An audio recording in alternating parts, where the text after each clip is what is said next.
going to pause just a second to listen to the Michigan head coach here before we start, folks.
Listening to Hawkeye great Danon Hughes speak with Michigan's head coach. And so you hear Michigan's head coach. If anybody missed the interview here, and he's still talking to him now on my screen, talking about how they made a mistake, and we have to apologize for our mistake. We made a mistake, and then he compared it to a parent and the child. So a parent and a child. So a child makes a mistake, right? Because a child is innocent. A child has not acquired wisdom. Okay. Sometimes it's a matter of bad parenting, right? But here's a situation where you have children. If you want to call them children, they're young men, right? 18 to 22-year-olds and coaches, right? This is something that he is saying that we did, right? So I don't believe that there's any question about it that the Michigan coaching staff knew that Weiss had an illegal substance in his glove, okay? I don't think there's any question about that. And so to get up in front of the television and say, well, it's just like a child and how a parent has to I don't really know what was the point of the illustration. A parent has to apologize for their child. I don't understand who's the child and who's the parent, because the responsible adults here in this situation were the ones who should have been in charge of the situation and were not, and allowed cheating. All right, because that's what this is. This is called cheating. It's called cheating to the game. It's called cheating to Iowa. It's called cheating to the conference. And let me say something else. I tweeted this out towards the end of the game. Okay. And listen, Iowa deserved to lose. The hitting went away. Iowa struggled on the mound greatly, and I'm not shocked. They've played a lot of baseball and pitched very well this week. But I tweeted this out a few minutes ago. I said this. Not to say that it never happens in the SEC or other power conferences, but for a baseball conference that greatly needs more respect, failure to significantly punish a team caught cheating mid-game will only hurt the perception of and cause for the Big Ten. And now you look at it from really an unbiased perspective. I don't have to be a Hawkeye fan to see it from this perspective, but the Big Ten failed to act appropriately, in my opinion. This is my opinion here. I guess you can argue it if you want, but they failed to act appropriately to not only a disgrace to the game, but in a situation that's going to cost the Big Ten's only bubble team. They did this to the only Big Ten team that's on the bubble. So to eject the kid is the right thing to do, but to not, I don't know. Listen, I'd love to see the Big Ten handbook, the Big Ten rule book, but to not make this more consequential to the actual game. There's a kid who came in there, and yeah, you could say, well, he only threw 5 times. It doesn't matter. We've had championships that literally have been taken away from schools because of players getting paid. I mean, are you kidding me? And here's something that's actually affecting gameplay, and all you're going to do is toss this backup pitcher, this relief pitcher? Give me a break. I think it's a disgrace to the game of baseball. I think it's a disgrace to the Big Ten, okay? And I credit the Iowa coaching staff for not allowing their kids, and for the whole staff, not only the staff, but the roster, for not getting into it physically after the game. Because if I was Rick Heller and that Iowa coaching staff, I would be livid that you have a team like Michigan, who, by the way, doesn't have any chance at the NCAA tournament, cheating their way to the Big Ten tournament championship and having the officials not do really anything about it besides eject the guy. I think it's a disgrace. Let's take our first call. Thank you for calling from the Hawkeye of the Storm. Who's on the line? Hello, Corey. It's the real MVP. Oh, boy. Here we go. The real MVP. What you got for me, buddy boy? I think, Corey, I don't think you're going to like what I say, but I think Sure. you're being a little bit hyperbolic of how important. No, it does got nothing to do with how important listen, it has nothing to do with how those 5 pitches impacted the game, okay? It's the principle of it, and if we're going to talk about dignity in baseball, specifically college baseball, you're telling me that you don't feel that there should be a greater consequence and a greater onus on a collegiate program that's using an illegal substance or a foreign substance? Well, it might. We don't know the facts of the case. He could have gone rogue and just used the illegal substance by himself. None of the coaches, listen, Drill MVP, none of the coaches argued it. And the coach that just was interviewed on Big Ten Network didn't argue it. Nobody said, well, we weren't aware of it. None of the coaches or the staff or the players acted surprised by that. What does that tell you? Oh, I think the situation reminds me of the Flakegate with Tom Brady, where, they did something wrong, and hopefully there will be a punishment for it, maybe a suspension for this game against Rutgers coming up in 45 minutes. Yeah, maybe if they win, they get suspended for the NCAA tournament. But this idea or perception that this is going to cost Iowa a chance at the NCAA tournament, I just don't think is true. I'm not saying that it directly impacts it, but I'm saying for you to, in my opinion, lackadaisically enforce whatever the rule, and I'd love to see the official rule on foreign substances, and I'm not a huge baseball guy. This doesn't happen a whole lot. It doesn't even happen a whole lot in the major leagues anymore now that it's banned. It really doesn't. And I guess my point is, no, that Iowa deserved to lose this game from a hitting standpoint, from a pitching standpoint. And I understand that. I'm not arguing that point.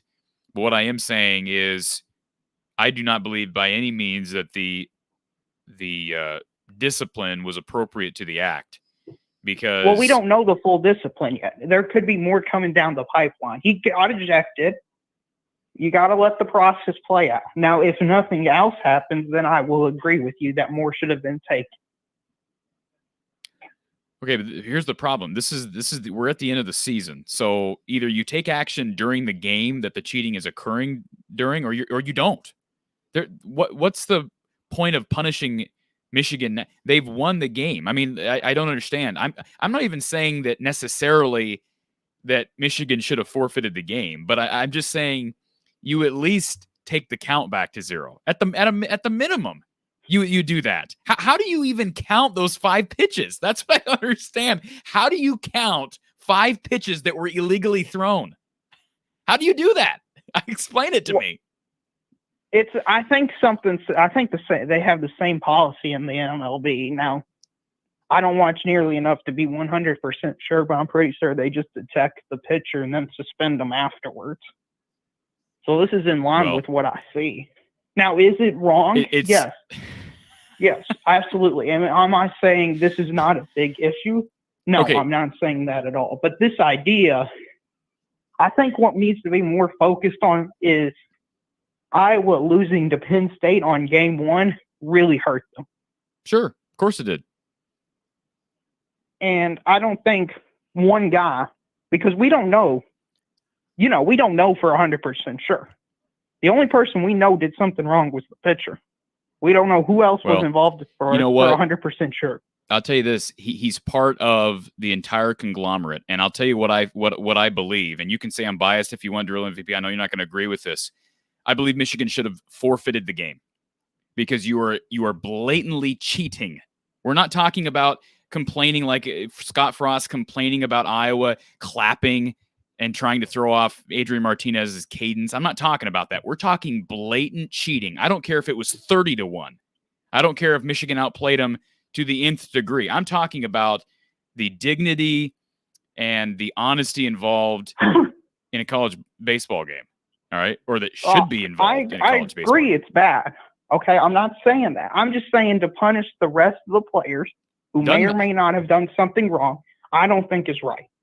Well, you may feel that way. Now, if it comes out to where the whole staff and the whole team was all in it and this was their big plan, then we can rediscuss it. But for right now, I don't think we know enough of the facts. Okay, so let me ask you this. If the officials somehow launch an investigation over the next 30 minutes and find out that the coaching staff was aware of this, do you basically change the game result around and put Iowa into the championship? What do you do? Just give it to Rutgers? I would put Iowa versus Rutgers in the title game. Okay, that's okay. So let's launch this investigation. Let's launch the investigation. I guarantee you, the Big Ten does nothing. They will do nothing in the next 45 minutes. That's a guarantee. Oh, and guess what? If they do nothing about it, then we can have that discussion then. But there's still time. We'll find out in the next 30 minutes if they do anything about it. But they'll listen. Right. Michigan and Rutgers will be out in the mound. Well, I'm hopeful that's not the case. I'm hopeful they look into it, or maybe they say something later on that we looked into it. We determined it was just this one guy. He got suspended for the Rutgers game. We're going to move on. Yeah. I hope they at least address the issue. Let me just make clear, Darrell MVP. I want to make this clear. I am not implying that the cheating involved in this game for Michigan significantly impacted the result. I'm not claiming that. I think Michigan outplayed Iowa in basically every other facet of the game. I'm just talking about the dignity of the game, the ethics of the game. And to me, this was a disgrace to the game, and I hate it. And it's not, you can say, well, you're an Iowa fan, you're not a huge baseball guy. I think it's a disgrace. No, I agree with everything you said. Yeah. So I think there is a certain time and place to say, well, they all cheated and they all did that. We don't know 100% sure. And I'm just saying, wait for the facts to come out. That's all I'm saying. I'm not throwing it any side away or anything like that. I just want transparency. Well, let me ask you something, Darrell MVP. So if because the Michigan head coach wanted to use this illustration, which is a completely faulty illustration about a parent and his children. If a child, think about this for a second. If a child makes a mistake, say he throws a baseball, we're talking baseball. Let's make the illustration: a child throws a baseball through the neighbor's car window. Okay. Does that mean that the child, so you put the child in a timeout for 15 minutes and that's it? That fixes the problem? Or is the parent responsible for paying for that repair?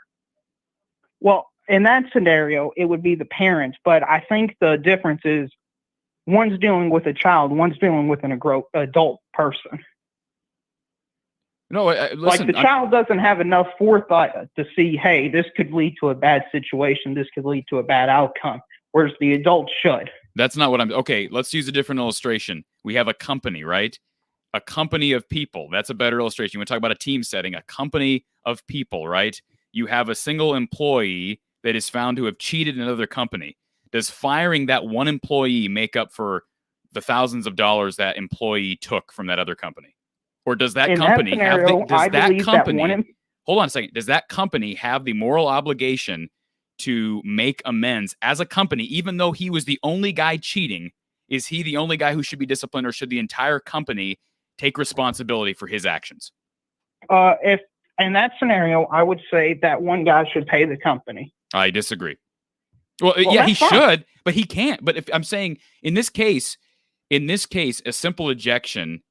Well, and I think that's where you and I disagree. I don't think you and I agree on proper punishment for this. I don't think throwing a guy out and not taking any of the count away, not changing the inning, not changing the result at all is not a proper punishment. And so the only way you're going to properly punish Michigan, you can't punish the player any more than eject him. He's not going to play in this next game. I guarantee you he's not going to play in this next game. But I'm just saying, at some point, the conglomerate that is Michigan has to take responsibility to some degree for its players cheating, even if the Michigan coaches were not aware of it happening. And I have reason to believe they were, but I'm just saying, even if they weren't, at some point you have to take responsibility for your players. They're your players. Well, Corey, this is, I guess, where we just fundamentally disagree. Sure, If that's they're fine. adults and they want to do something that's wrong, then they should be the people that pay the repercussions. And listen, Justin says I'm being crazy biased. Maybe I am. You want to say I'm fine with that, but I am also looking at it from a baseball and an integrity standpoint. Like Brandon says, it is about integrity in this situation. And had Iowa done the same thing, okay, I can tell you this, I would be disgusted by it. And I would not view this championship game the same because it's not fair to the game of baseball. Not only is it not fair to your opponent in the conference, it's not fair to the game of baseball. And do you agree with me on this, Drill MVP, that it does not help the optics of the Big Ten Conference? Oh, no. Anytime anybody cheats in any conference, it doesn't help. And this is a Big Ten Conference that needs more respect and does not need bad PR. Yeah, I'm not going to disagree with those facts on the ground. That's not what I'm disagreeing with. I just think what you believe should be the punishment and what I believe should be the punishment are two different things. Sure. And I respect your opinion. I think you and I respect yours too. I think we see it different ways. I just think that a company or a team takes responsibility for its employees or its players' actions. It doesn't sound like you feel that way. So, we have you have every right to disagree with me. Yeah, that's fine. And you know what? We can do it civilly. We can do it without hating one another and insulting one another. Absolutely. That's the good thing about being adult human beings. And is it fair to say this, and I'll let you go, Drill MVP, unless you have another question. Is it fair to say that there is certainly a possibility that the fact that Michigan pulled this today, and I see Joe's comment here, I don't know that you can say they've probably been doing it all year, but is it fair to say that if he was caught today, there are likely other times where he has not been caught? Is that fair? I believe a full investigation into this guy should be launched in every game he's played in, and somebody should watch it and see if they can find evidence of him cheating in prior games. I agree. The final thing to move on from that is I don't think I was going to make the tournament now, unfortunately, because there was a lot of good teams yesterday that didn't win their conference at the mid-major level, like Grand Canyon and Dallas Baptist. So, Corey, what are you going to take away from this season if this is the final game? Well, D1Baseball.com does think it's the final game. So I don't know if you're relying on D1Baseball.com, Drill MVP, but they do agree with you. Yes, that's what I'm relying on. They also say the same thing for my Cats. So we'll see. I think the RPI is a really flawed rating system. Can we agree on that? Oh yeah. Any rating system is going to have its flaws. And I think I haven't done a full deep dive into it. We're overly reliant, from what I know. We're as far as the NCAA tournament selection with baseball, we're overly reliant on that metric. So if we're looking at that metric, I agree with you. I'd like to think that the committee will weigh Iowa's performance this week, because again, you talked about them losing to Penn State. I get that, and that's the tough one. That's going to be one that could potentially haunts them. Can we agree on that? If they end up not making the tournament, they're going to be looking back at that Penn State game, not any series in particular. They're going to be looking back at that Penn State game and thinking, boy, had we won that game, we might be tournament champions. Oh, absolutely. I think the reason, maybe not the main reason, I think we would disagree on that, but one of the reasons they lost today was just because they ran out of gas. Because they played so many games in so few days. I agree. I have no reason to think that's not true. But this is why winning your first game in the tournament is so important. Absolutely. But Iowa had an opportunity. I mean, it's going to be hard. Listen, it's going to be hard. I think it's unfair to Rutgers. Rutgers has not lost a game, and they're forced to play till 3 a.m. I think that's unfair. I think the Big Ten needs to figure out how to make this tournament a bit more. I think there's way too much advantage here or there for certain teams based on scheduling. And I think that's, when you're doing double elimination, you better have a good scheduling structure. And I think that's a problem the Big Ten needs to look at. Well, it's the same thing I say about the basketball tournament. I don't understand why they got to crunch all these games in right before the selection show. Like the selection show is tomorrow at noon. Well, Why don't we play this game like a week before? Well, the SEC is the same way as the Big Ten. Just pull that game back to Saturday. Oh, I hate that. Yeah, I agree. I'm not going to disagree. I'm not going to say because my conference does it, it's the best way to do it. No, there's plenty of things wrong with my conference. I agree. And I think it cost my Cats against St. Peter's in basketball. I think it cost Auburn their game against Miami. I think if you play so many, or Iowa versus Richmond, I think if you play so many games in so short of time and then got to turn around the next week, traveled somewhere unknown, play teams you've never seen on tape before or have no frame of reference for them, I think it's going to be really difficult for any team. Yeah. No, you're right about that. Yeah. Corey, that's all I got for you today, man. I think the most important thing for people to do is hit the like and subscribe button. Appreciate it, man. Well, let's hope the Cats and the Hawks are both in, okay? Oh, yeah, absolutely. And make sure to get Corey. He's close to 2,000 subscribers. I think we can do that before what? July even? Yeah, I think so. Well, let's see, July. I think before August is I think before July is a realistic goal. I think before August is a realistic expectation. How's that? That's fair enough. See you next time. All right, sir. Appreciate the call and good stuff. I have no problem with someone who disagrees with my take on this, but I do believe that we have to look at this from an integrity standpoint.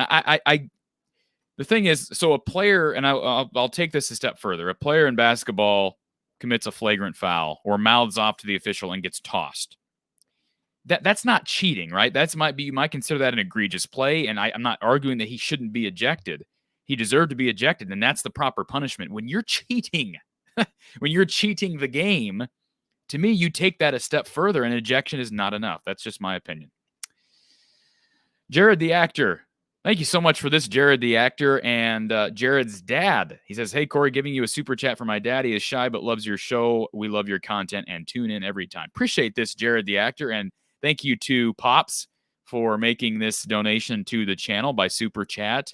Always appreciate your phone calls, Jared, and tell your dad, again, very much appreciative of that. And I see the question in the chat from an anonymous person. Taking Iowa football questions. Absolutely. Absolutely taking Iowa football questions. Again, if I got a little worked up about the baseball result, I do have a real problem with cheating. And here's a situation where I don't watch a ton of baseball unless it's Iowa. And I don't know the last time I've seen that happen. I certainly have seen it happen at the major league level, and I know it's happened at the collegiate level. But it does upset me. And I know it upset Rick Heller. Rick Heller is a real mild-tempered guy, but you could tell the Iowa coaching staff was not happy. I do get annoyed, and I see this comment from Italicus. Someone doesn't just put stuff on the glove out of the blue. He most definitely has done this before. And I know I tend to agree with you, Italicus. I know we can't prove that necessarily. But I agree with what you're saying, that there's no way the coaching staff doesn't know. And again, I go back to the reaction from the coaching staff. No fight on the call, no arguing. I think this was pretty clear. And to say, basically admitting as much, right? Now you could argue, well, maybe he was just taking responsibility for his player when he said, we made a mistake. I guess you could shape it that way. If I was, and I know that that's not necessarily Dane and Hughes' responsibility, and maybe the media is going to ask the head coach for Michigan this question. Although, again, I don't know if he's taking questions prior to the Big Ten championship game. But I would have loved to heard Dane and Hughes, especially being a Hawkeye, I would have loved to have heard him ask Michigan's head coach, did you know about this? Now, I'm sure he would have probably said no. But I would have loved to have seen that question posed towards the Michigan head coach. Edge says he was not good at hiding the substance. Yeah, it was pretty clear, right? That's why he was caught 5 pitches in. And it sounded like, according to reports, it sounded like the Iowa coaching staff or bullpen. I don't know exactly if it was player prompted or coach prompted. Probably coach prompted. But it sounds like that was when the officials were alerted to this. And the rest is history. Kenneth Sawyer is here. What up, Corey Peeps? Roll Tide. Appreciate that, Kenneth. Thanks for being here as always. Please be kind. Let's not name call in the chat, please. Let me see if I missed any other comments. Brandon, I agree with this, that the optics are really bad for the Big Ten. And I know Justin doesn't agree with me. He says you don't punish them all. Again, it'd be like, I'm trying to think of an example in basketball. Certainly you see maybe situations where you have a bench player who is a really deep bench player who ends up, coming in and doing something dirty. Again, that's dirty, and I think that's we're looking at a different category there, right? When you do something that's dirty or dangerous, that's different than actually cheating, just straight up cheating. But if you had a guy who the coaching staff sent in as a deep backup who somehow cheats, right? Maybe he's got, I don't know, how do you cheat? And I don't even know how you really cheat in basketball. Maybe you have some really souped up shoes that make you jump really, really tall, really high, if that's possible. But whatever the case, you do that, then you're looking at a punishment for the team, in my opinion. Now, maybe the officials would handle that differently, but certainly I believe that you'd be looking at a punishment for the team.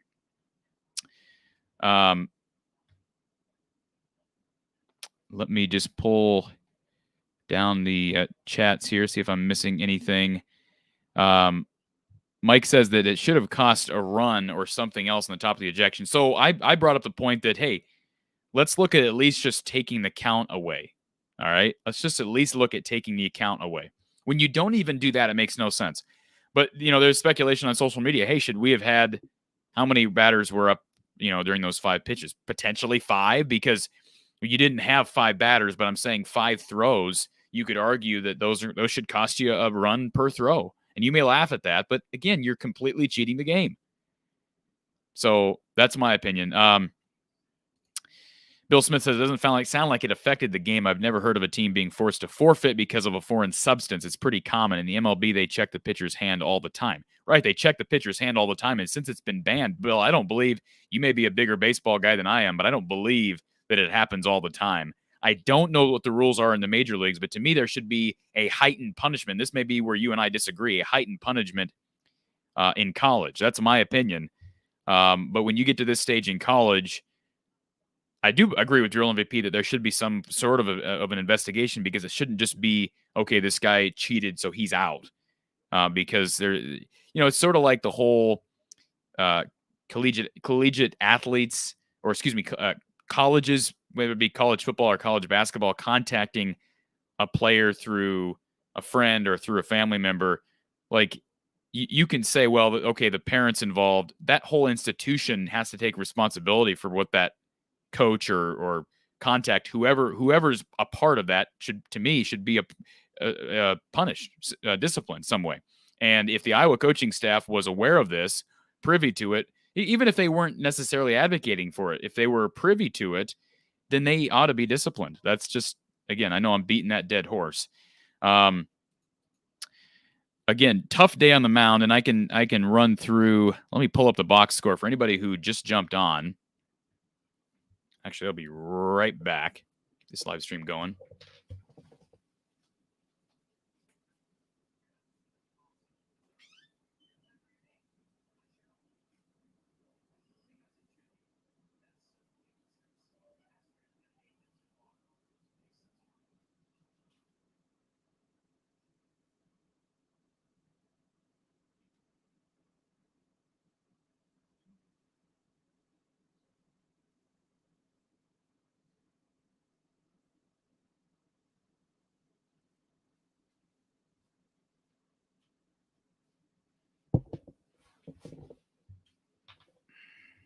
Sorry for the delay there.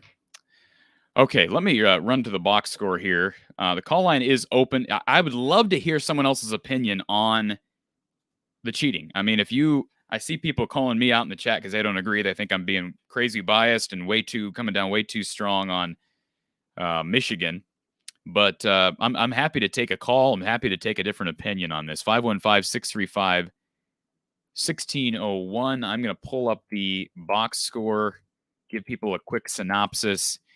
And, of course, we'll find out very soon on Iowa's tournament fate. And I do want to see here. I'm looking for the scores and the box scores. I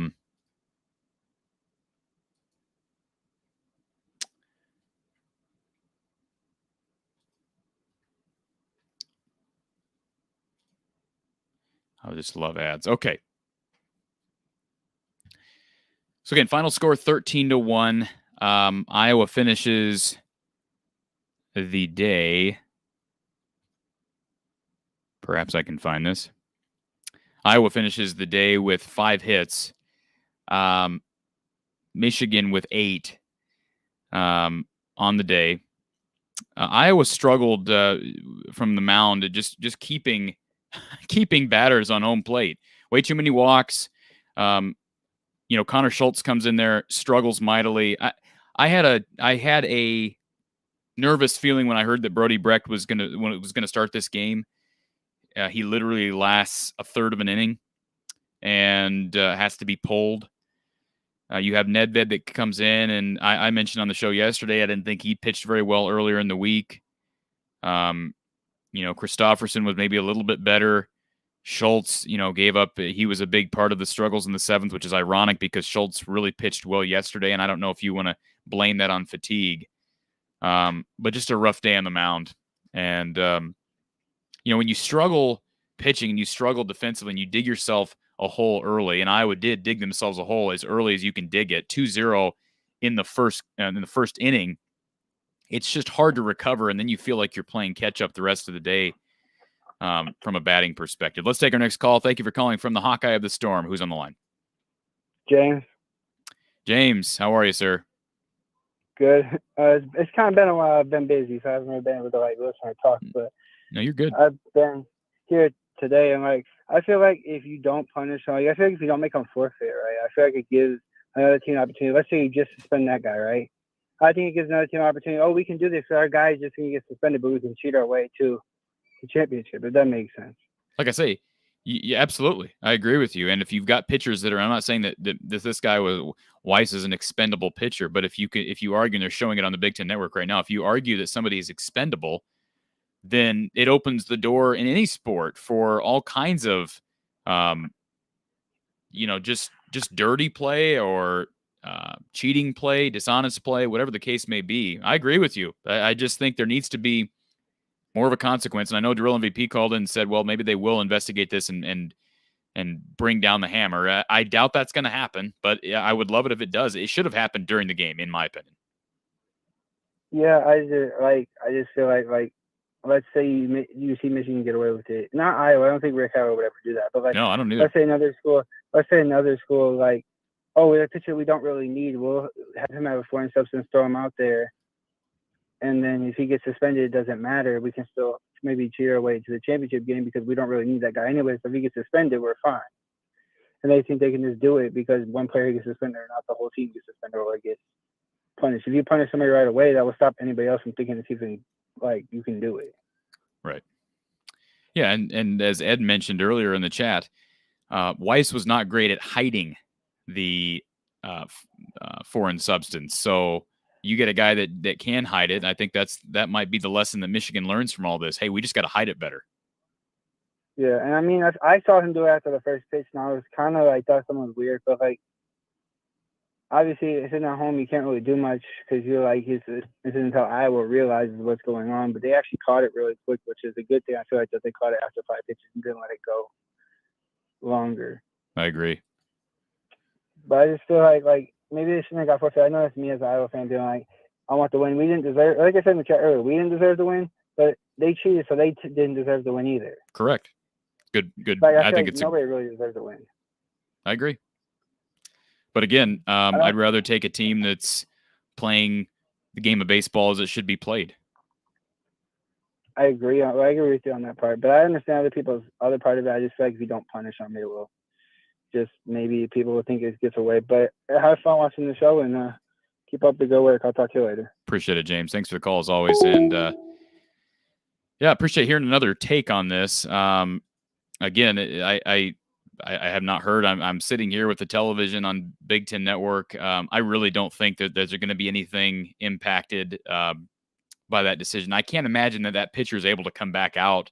Can you imagine if he's able to come back out and pitch during the Big Ten title game in 10 minutes or whatever it is? I mean, I don't think that's going to happen. For the record, Iowa makes it just 7 innings because of the 10-run rule. Now, this is an interesting comment. So Brandon says, let me pull up to the Brandon comment. He says that Michigan players and fans were so rude today here in Omaha. That's disappointing to hear. I know a lot of Michigan fans who are very kind people, and you don't want to lump a fan base all together. But I've met a lot of Michigan fans over recent time who have been very kind people. But if you followed this channel back in early December, all right, you follow this channel back in early December, you'll know that there, just like probably every fan base, there are some Michigan fans who are not the kindest.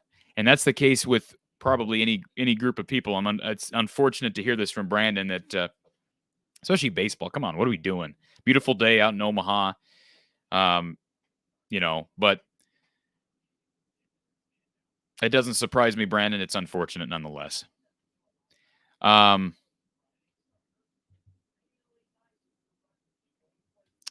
me get back over to the box score. Huckstorf with the only RBI. I thought he had a great tournament. I've talked about him this week. He's just been great. Isaiah Fallard. I like Fallard a lot. Had a hit today, and there's reason to be really high on Isaiah Fallard. I'm not trying to claim that there isn't. Really good second baseman, and I think he's got a lot of potential. He's still very young. Physically, he's got the tools to be a really, really good base, just a really good hitter in general. And I think he's on his way. I was a bit disappointed at times.